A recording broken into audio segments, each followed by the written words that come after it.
মাহফিলের সম্মানিত সভাপতি, উপস্থিত উলামায়ে কেরাম, এলাকার বিভিন্ন জায়গা থেকে আগত মুসলমান ভাইয়েরা, যেই পর্যন্ত লাউড স্পিকারের আওয়াজ পৌঁছতেছে পর্দার অন্তরালে মা ও বোনেরা, কোরআন হাদিস থেকে যতটুকুই তেলাওয়াত করলাম আশা রাখি একই সামনে রেখে কিছু কথা রাখবো। সাথে সাথে সকলের কাছে অনুরোধ, যতটুকুই শুনবো আর যতক্ষণই শুনবো পরিপূর্ণ মনোযোগ দিয়ে শুনবো, কেননা এটা আল্লাহর আদেশ। ইদা কুরিয়াল কোরআন ফাস্তামিউ, কোরআন বা কোরআনী কথা যখন শুনো পরিপূর্ণ মনোযোগ দিয়ে শুনো। দ্বিতীয় আল্লাহর আদেশ আনসিতু, পরিবেশটাকে বিলকুল নিঝুম রাখো, তাইলেই কিন্তু পুরস্কারের অধিকারী হব। অন্যথায় তম বাড়তে থাকবে। তম বোঝেন? এটা কততম ওয়াজ? এই যে তম শুধু বাড়তে থাকবে। ওয়াজ দিয়া যা হওয়ার তা হবে না, কেননা আপনি আল্লাহর হুকুমই পুরা করেন নাই। তো আপনি পুরস্কার পাবেন তো পাবেন কোত্থেকে? আর পুরস্কার না পাইলে, পুরস্কার যদি না পাইলাম তাইলে তো জীবনে রং আসবে না। তাইলে এরকম শূন্য জীবন শূন্যই থেকে যাবে। জীবনটা কিন্তু ছোট, একদিন দুনিয়ার থেকে চলে যাব, আর আল্লাহ একটা একটা করে উঠাবে আর দেখাবে যে তোমাকে এই সুযোগ দিছি, এই সুযোগ দিছি, এই সুযোগ দিছি, এই সুযোগ দিছি। এরকম দেখাইতে থাকবে, তুমি একটাও কাজে লাগাও নাই। বিদায় আজকে চলো, তোমার ঠিকানা যেখানে ওইখানে। আর ঠিকানা বোঝেন তো, বিলকুল উল্টা দিকে পাঠায় দিবে, উল্টা দিকে। এই জন্য আবারও বলতেছি, কথা লম্বা হবে না, অল্প সময় কথা হবে, কিন্তু পরিপূর্ণ মনোযোগ, তাইলে কিন্তু পুরস্কার মিলবে।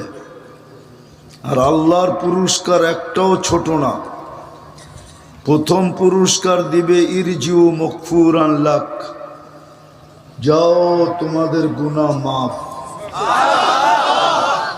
আজকে যদি মাপ নিয়ে উঠতে পারি তাহলে ভাগ্য খুলে যাবে। আর যদি মাপ ছাড়া উঠা গেলাম তাহলে বললাম তো তম বাড়তে থাকবে। কেননা ফুল যতক্ষণ পর্যন্ত না ফোটে ততক্ষণ পর্যন্ত আকর্ষণের পাত্র হয় না, কেউ চোখ তুলা তাকায় না। কেননা ফুটা ব্যতীত রঙও দেখা যায় না, গ্রাণও পাওয়া যায় না। এই জন্য 14 তারিখে মাগনাও যদি কেউ বিনা পয়সায়ও যদি কেউ যুবকের হাতে দিল ফুটা ব্যতীত ফুল, তাহলে বিনা পয়সার ফুলও নেওয়া যাবে না।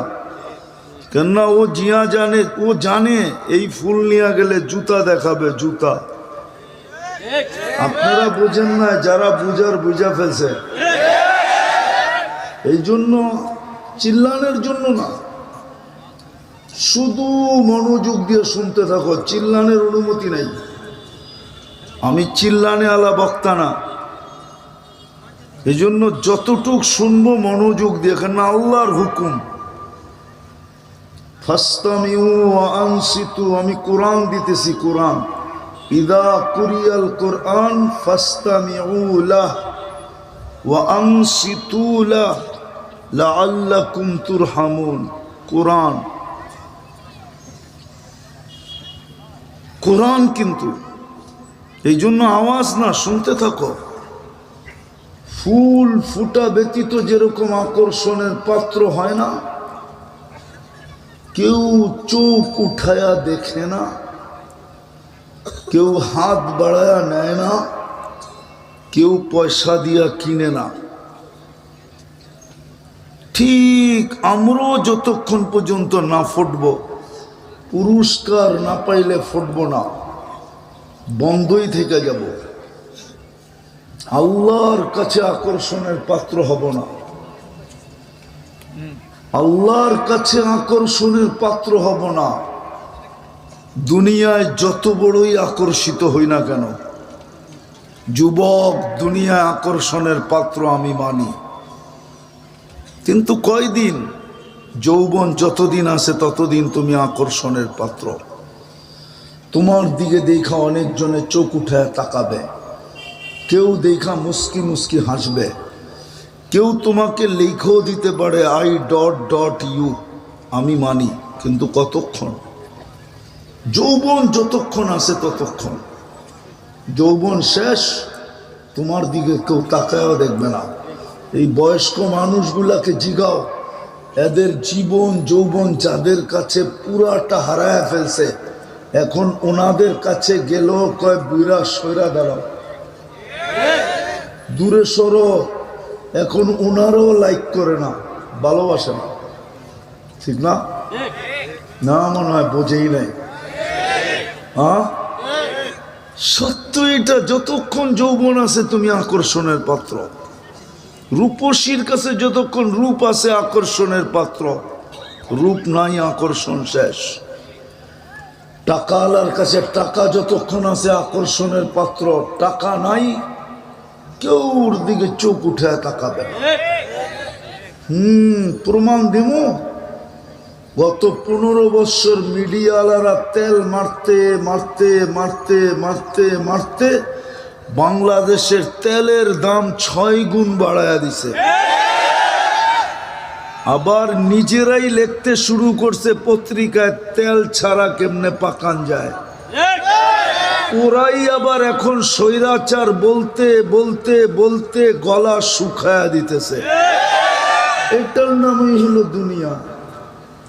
আমি এটা বুঝাইতে চাইতেছি না, বুঝানোর জন্য বুঝাইতে চাইতেছি। যুবক, তোমার যৌবনের বাহাদুরি কতক্ষণ বলো আমাকে? টাকাওয়ালা টাকার বাহাদুরি কতক্ষণ?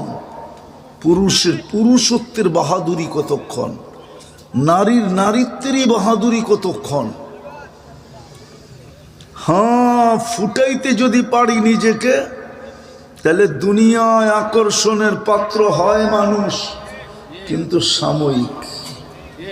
কি আছে? যতক্ষণ তেল মারে ততক্ষণ, নাই আর কেউ তেল মারবে না তোমাকে।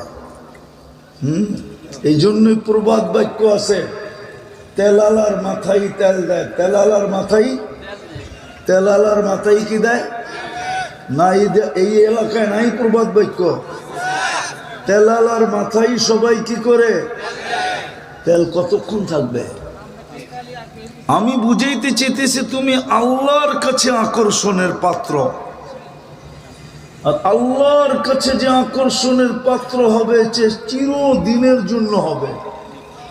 কি কয়দিনের জন্য? চিরদিনের জন্য আকর্ষণের পাত্র। পুরস্কার যদি না মিলল তাহলে কিন্তু ফুটব না, আর যদি না ফুটলাম তাহলে আকর্ষণের পাত্র হব না। দুনিয়ায় না, আল্লাহর কাছে। কেননা আমরা ওনার কাছ থেকে আসছি, ওনার কাছে চলে যাব। প্রতিদিন আল্লাহ প্রমাণ দিতেছেন। আজকে সূর্য হোসাইনপুরে বলতে বলতে ডুবছে, লান আউদ ফি হায়াতিকা আবাদা। হইতে পারে হোসাইনপুরের মানুষ, তোমরা আমাকে কাল সকালে কেউ উঠতে দেখবে না। আমি চিনি দুনিয়ার এরকম জায়গা, একটা না, দুটা না, তিনটা না, আমি ডর্জনকে ডর্জন জায়গা চিনি, এক রাত্রে মাটির সাথে মিশায়া দিছে। আজকেও বাংলাদেশের পাশের দেশে ভূমিকম্প হয়েছে 7.1।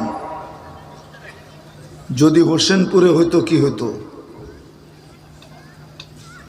এটাই বলে, সূর্য এটাই বলে বিকালে ডুবার সময়, লান আউদ ফি হায়াতিকা আবাদা, হতে পারে কাল সকালে কেউ উঠতে দেখবে না। জমিন এখনো নিচের থেকে বলতেছে, তামশি আলা যাহরি মাসিরুকা ফি বাতনি, চলমান আমার পিঠে, অতি সত্বর আমার পেটে আসবে। আমাদের বাড়ির কুকুরগুলা দেখলেও আমাদেরকে বলে, বাইজিদ বুস্তামি রহমতুল্লাহ আলাইহি লেখছেন, কুকুর যখন দেখে তো গেউ গেউ করে, মালিক বাবে আমাকে চিনা বুঝি কিছু বলতেছে, না না না, কুকুর বলে আনকির নাফসাকা মিন গাদাবিল জাব্বার, তুই তোকে আল্লাহর আযাব থেকে বাঁচা। ফা ইন্নাকা লা তুতিক, আল্লাহর আযাব যদি তোর উপরে আসে তো তুই সইতে পারবি না। বিদায় নিজেকে ফুটাইতে হবে, আর পুরস্কার না পাইলে ফুটবো না। আর যদি না ফুটলাম তো আকর্ষণের পাত্র হব না, আল্লাহর কাছে, রসুলের কাছে চলে যেতে হবে। ডেলি 5 লক্ষ উঠা যেতেছে, ডেলি 5 থেকে 6 লক্ষ লোক ডেলি মারা যায়। একদিন শূন্যের কোটায় নিয়ে আসবে, তারপরে জিজ্ঞাসা করবে মাম বাকিয়া, কে বাকি জমিনে। মালাকুল মউত বলবে লা আলাল আরদি আহাদুন ইয়াদুব্বু, জমিনে কেউ নাই। তো আল্লাহ জিজ্ঞাসা করবে আইনাল্লাযীনা কানু ইয়াঈশুনা ফি বুরুজিন মুশাইয়্যিদা, এই হোসেনপুরও কোনো এরকম মানুষ আছে যারা সারা দিনে মউতকে একবারও ভাবে না। এরকম লোক আছে এখানে, বাড়ি গাড়ি চাল চলন ব্যবসা বাণিজ্য সবকিছু দেখলে মনে হয় ও মরবেই না, ওর চলার এরকম ভাবভঙ্গি, ও মরবে না। মালাকুল মউত ওর কাছে আসবে না। আল্লাহ জিজ্ঞেস করবে ওরা কোথায়? যারা বড় বড় অট্টালিকার ভিতরে বাস করত, চতুর্দিকে সিসি ক্যামেরা ছিল, নিচ্ছিদ্র বেষ্টনীর ভিতরে থাকতো, পাহারা আর পাহারা, মউতকে কখনো ভাবতো না, ওরা কোথায়? মালাকুল মউত বলবে ওদেরকে নিয়ে আসছি, কেউ নাই, খালি। ইল্লা আহলুস সামাওয়াত, আকাশওয়ালারা বাকি। আপনি চিরঞ্জীব, আল্লাহ বলবে লাগা ঝাড়ু আকাশে, 7 আকাশে ঝাড়ু লাগাবে। তারপরে জিজ্ঞাসা করবে এইবার কে বাকি? তো মালাকুল মউত বলবে লা আলাল আরদি ওয়ালা আলাস সামাওয়াতি ইল্লাল্লাযীনা ইয়াঈশুনা তাহতা আরশি, শুধু ওরা বাকি যারা আপনার আরশের নিচে বিচরণ করতেছে। আল্লাহ জোশে আয়েশা বলবে লাগা ঝাড়ু আরশের নিচে, আরশের নিচে পরিষ্কার করবে। তারপর জিজ্ঞাসা করবে এইবার, তো বলবে লা আলাল আরদি ওয়ালা আলাস সামাওয়াতি ওয়ালা তাহতা আরশি ইল্লা ইসনা আশার, জমিন আকাশ আরশের নিচে কোথাও কেউ নাই, শুধু 12 জন বাকি আছে। আল্লাহ বলবে নাম বলো, বলবে আমরা 4 জন, জিবরিল মিকাইল ইসরাফিল মালাকুল মউত, আর 8 জন আপনার আরশ বহনকারী, টোটাল 12 জন। আল্লাহ হুকুম দিবে 3 জনের মৃত্যু হোক, জিবরিল মিকাইল ইসরাফিল, 3 জন মারা যাবে জানা সত্ত্বেও। আবার জিজ্ঞাসা করবে কয়জন? বলবে 9 জন, 8 জন আপনার আরশ বহনকারী, আমি আপনি চিরঞ্জীব। আল্লাহ বলবে আরশ বহনকারীদের মৃত্যু হোক। তারপরে জিজ্ঞাসা করবে এইবার, তো বলবে আনা ওয়া আনতাল হাইয়ুল্লাযী লা তামুত, আমি আর আপনি চিরঞ্জীব। আল্লাহ বলবে ফাতামুত আনতা, এবার তোমার পালা। লিআন্নী কাতাবতুল মাউতা আলা মান তাহতা আরশি, এটাই আমার সিদ্ধান্ত, আরশের নিচে যে আছে তাকে মরতে হবে।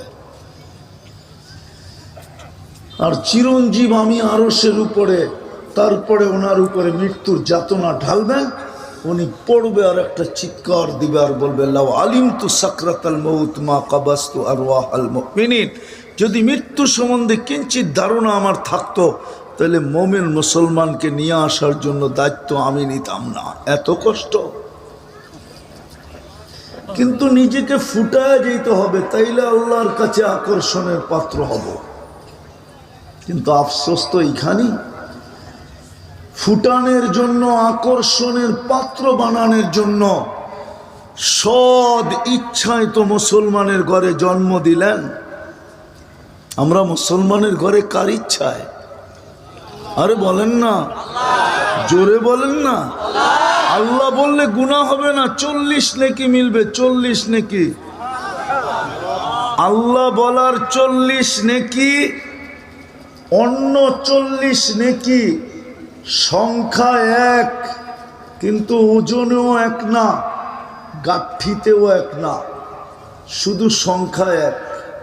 যেমন 1 মণ লোহা 1 মণ তুলা ওজনে সমান, কিন্তু গাঠি কোনটা বড়?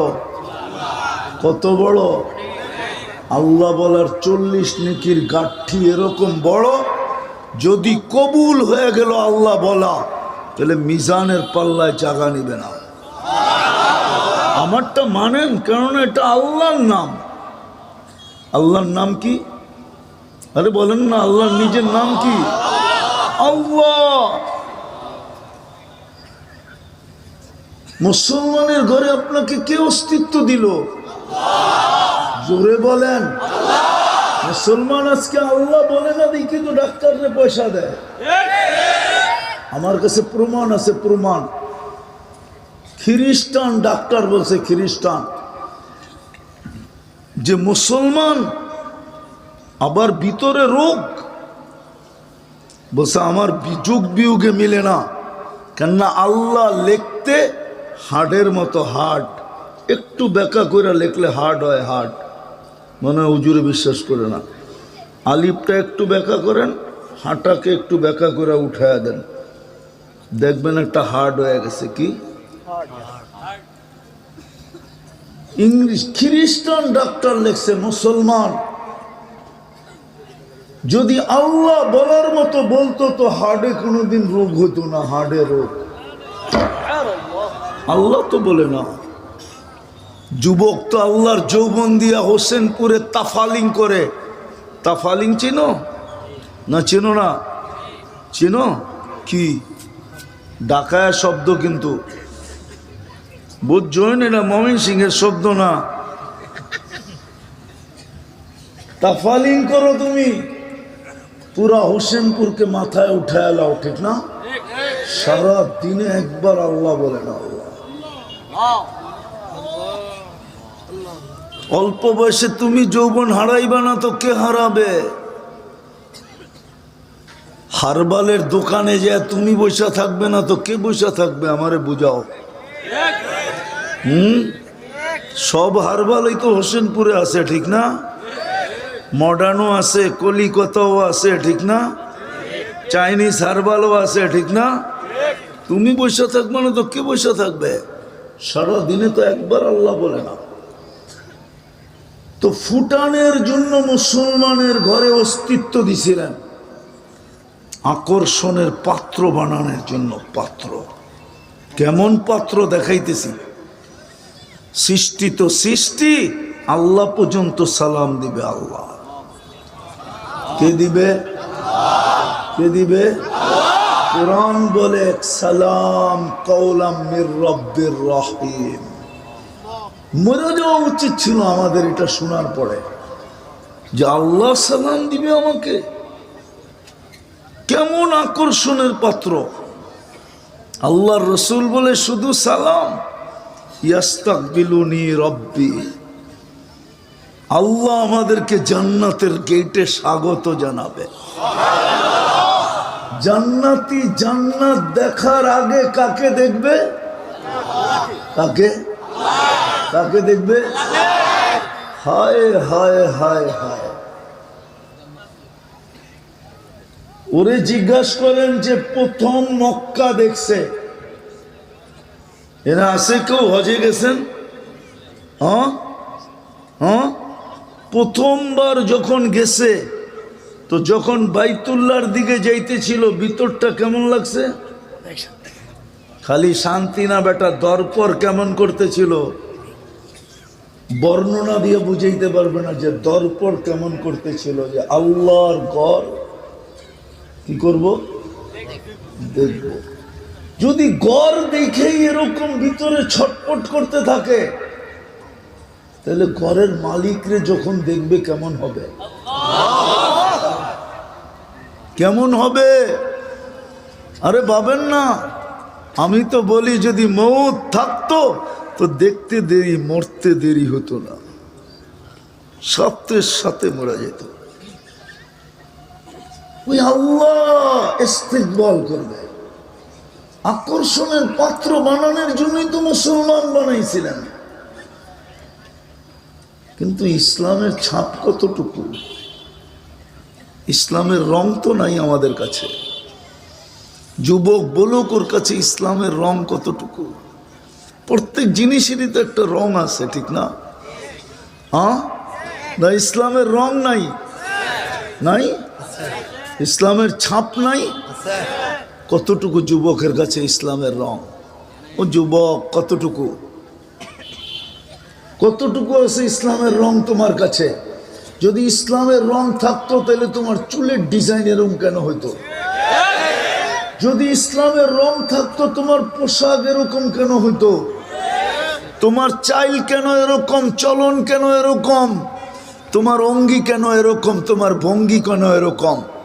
তাইলে আমার সমাজের যুবতীদের এই অবস্থা কেন হইতো? মা বোনরা কেন বেপরদায় বাজারে ঘুরতো? যদি ইসলামের রং থাকতো। ইসলামের রং নাই আমাদের ভিতরে। যদি ইসলামের রঙই থাকতো তাইলে মুসলমান আজকে এতটুকু নির্লজ্জ হইতো না। আমি নির্লজ্জ দেখাইতেছি যুবক, জানি না তোমাদের বিবেকের পর্দা করবে কি করবে না। তুমি যাদের হাতে চিরাচরিত শত শত বৎসর ধরে নির্যাতিত, যারা তোমাকে শত শত বৎসর ধরে চুষতেছে, চোষণ করে খাইতেছে, যাদের হাতে তুমি নির্যাতিত, এক এক দেশের পরে এক একটা দেশ মাটির সাথে যারা মিশাইতেছে, তোমার ভিতরে যদি আত্মমর্যাদা থাকতো, লজ্জা বলতে কিছু থাকতো, তুমি যদি নির্লজ্জ না হইতা, তাহলে 31st নাইট উদযাপন করলা কি কইরা? তুমি তো মুসলমান। বলো তুমি আমাকে, বিবেককে প্রশ্ন করে না, চিল্লায় না। কেননা যৌবন তোমাকে কে দিছে? তাহলে মার পেটের থেকে তো এতটুকু আসছিল। বলো দুনিয়ায় কোন মেশিন আছে আল্লাহ যদি না সাজাইতো? আল্লাহ এই হোসেনপুরে এতটুক নাই না? নাই, এতটুক কি খাটো, ঠিক না? আমেরিকাতে নাই, কানাডায় নাই, ইউরোপে নাই, অস্ট্রেলিয়ায় নাই, জাপানে নাই। আজ পর্যন্ত তো বিজ্ঞান 1 ইঞ্চি বাড়ায় দিয়া বলতে পারলো না, 1 ইঞ্চি বড় করতে পারলো না।